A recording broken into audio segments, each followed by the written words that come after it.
수험생 여러분, 안녕하세요. 기출문제 풀어주는 누나입니다.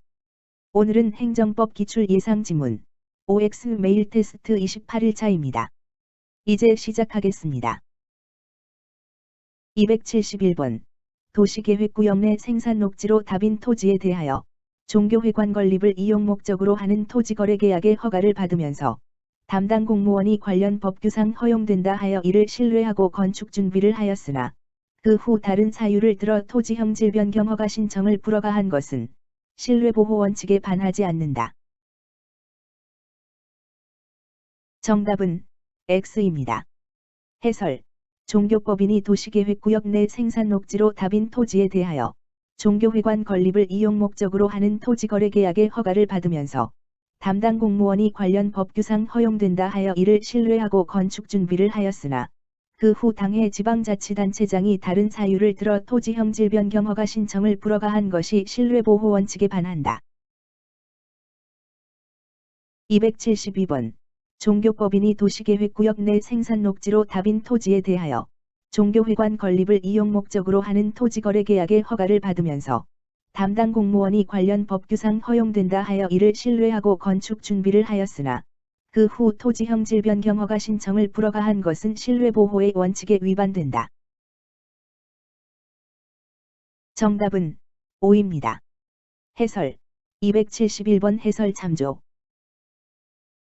273번 도시계획구역 내 생산 녹지로 답인 토지에 대하여 종교회관 건립을 이용 목적으로 하는 토지거래계약의 허가를 받으면서 담당 공무원이 관련 법규상 허용된다고 하여 이를 신뢰하고 건축 준비를 하였으나 그 후 토지형 질변경 허가 신청을 불허가한 것은 신뢰보호의 원칙에 위반된다.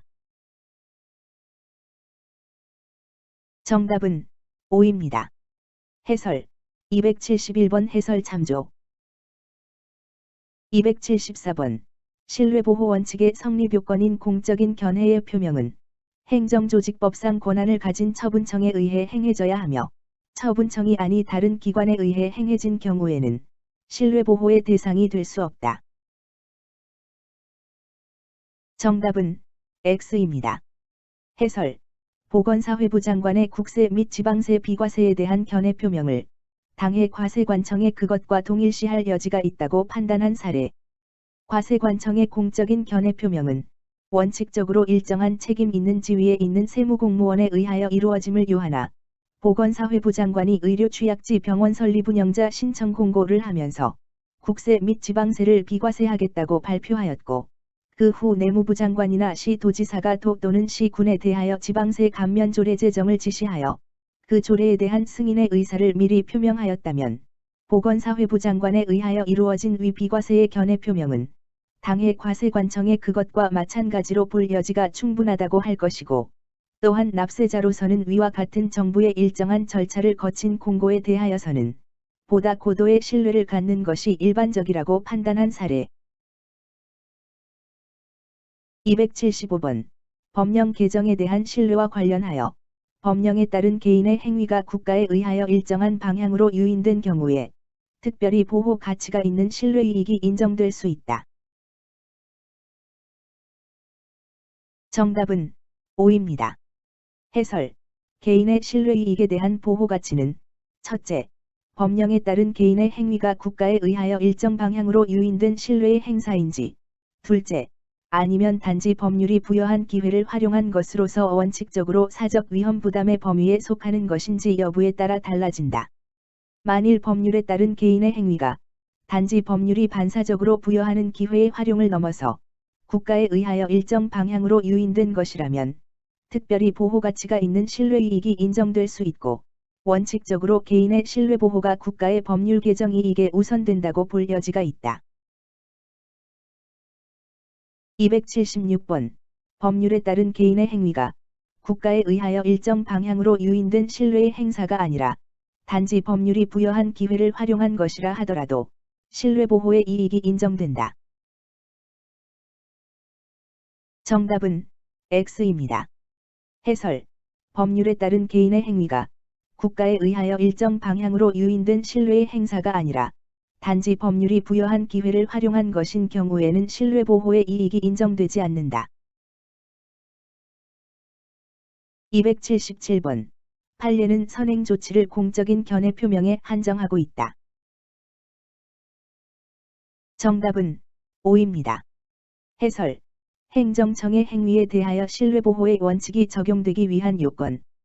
일반적으로 행정상의 법률 관계에 있어서 행정청의 행위에 대하여 신뢰보호의 원칙이 적용되기 위하여는 첫째, 행정청이 개인에 대하여 신뢰의 대상이 되는 공적인 견해 표명을 하여야 하고, 둘째, 행정청의 견해 표명이 정당하다고 신뢰한 데에 대하여 그 개인에게 귀책 사유가 없어야 하며, 셋째, 그 개인이 그 견해 표명을 신뢰하고 이에 상응하는 어떠한 행위를 하였어야 하고, 넷째, 행정청이 위 견해 표명에 반하는 처분을 함으로써 그 견해 표명을 신뢰한 개인의 이익이 침해되는 결과가 초래되어야 하며, 다섯째, 위 견해 표명에 따른 행정 처분을 할 경우 이로 인하여 공익 또는 제3자의 정당한 이익을 현저히 해할 우려가 있는 경우가 아니어야 한다. 278번. 신뢰보호 원칙에서 특정 개인에 대한 공적인 견해 표명이 있어야 하는 것은 아니다. 정답은 O입니다. 해설. 신뢰보호 원칙의 요건인 공적 견해 표명은 반드시 특정 개인에 대한 것이어야 할 필요는 없다. 279번. 시의 도시계획과장과 도시계획국장이 도시계획 사업의 준공과 동시에 사업부지에 편입한 토지에 대한 완충녹지 지정을 해제함과 아울러 당초의 토지 소유자들에게 환매하겠다는 약속을 했음에도 이를 믿고 토지를 협의매매한 토지 소유자의 완충녹지 지정 해제 신청을 거부한 것은 신뢰보호의 원칙에 위반된다. 정답은 O입니다. 해설.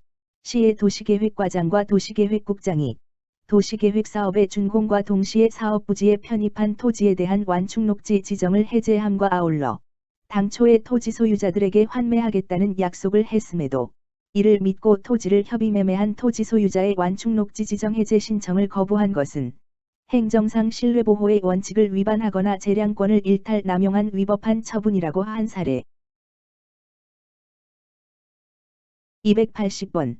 시의 도시계획과장과 도시계획국장이 도시계획 사업의 준공과 동시에 사업부지에 편입한 토지에 대한 완충녹지 지정을 해제함과 아울러 당초의 토지 소유자들에게 환매하겠다는 약속을 했음에도 이를 믿고 토지를 협의매매한 토지 소유자의 완충녹지 지정 해제 신청을 거부한 것은 행정상 신뢰보호의 원칙을 위반한 위법한 처분이다. 정답은 O입니다. 해설. 279번 해설 참조. 문제를 전부 풀었으면 오답 노트 만드는 것 잊지 마세요. 강의가 좋았으면 구독, 좋아요 부탁드려요. 다음 시간에 뵙겠습니다. 수고하셨습니다.